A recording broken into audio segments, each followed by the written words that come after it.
बिस्मिल्लाहिर्रहमानिर्रहीम। अस्सलामु अलैकुम वरहमतुल्लाहि वबरकातुहू। मुहतरम सामीन, माह मुहर्रम के रोज़े के हवाले से कुछ अहादीस मुबारक आपकी खिदमत में पेश करते हैं।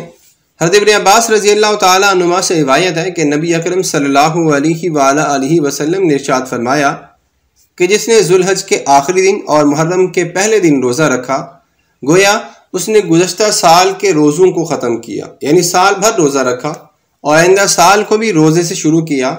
अल्लाह तबारक व तआला उसके 50 बरस के गुनाहों को माफ़ कर देंगे और अल्लाह तबारक व तआला उसको बेशुमार सवाब अता फरमाएंगे। हम अल्लाह तबारक व तआला की बारगाह में दुआ गो हैं कि अल्लाह हम सब को भी माह मुहर्रम में रोज़े रखने की, जैसा कि आपको बताया कि मुहर्रम की 10वीं तारीख को आशूरा भी कहते हैं, उसमें भी अगर हम रोज़े रखते हैं तो बड़ी फजीलत उसको हासिल है। बहवाला किताब नुज़हतुल मजालिस जिल्द नंबर 1 सफ़ा नंबर 596। हज़रत उमर फारूक रज़ी अल्लाह तआला अन्हु ने अर्ज़ किया, या रसूल अल्लाह सल्लल्लाहु अलैहि वसल्लम, क्या अल्लाह तबारक व तआला ने आशूरा के रोज़े के साथ हमको बड़ी फजीलत अता फरमाई? हज़ूर नबी करीम सल्लल्लाहु अलैहि वसल्लम ने इरशाद फरमाया, हाँ ऐसा ही है, क्योंकि इसी दिन अल्लाह ने अर्श कुर्सी, सितारों और पहाड़ों को पैदा किया, लोहो कलम को पैदा किया। हज़रत जिब्राईल और दूसरे तमाम फरिश्तों को भी आशूरा के दिन पैदा किया गया। क़यामत भी आशूरा के दिन ही होगी। आसमान पर सबसे पहले बारिश वो भी आशूरा के दिन हुई।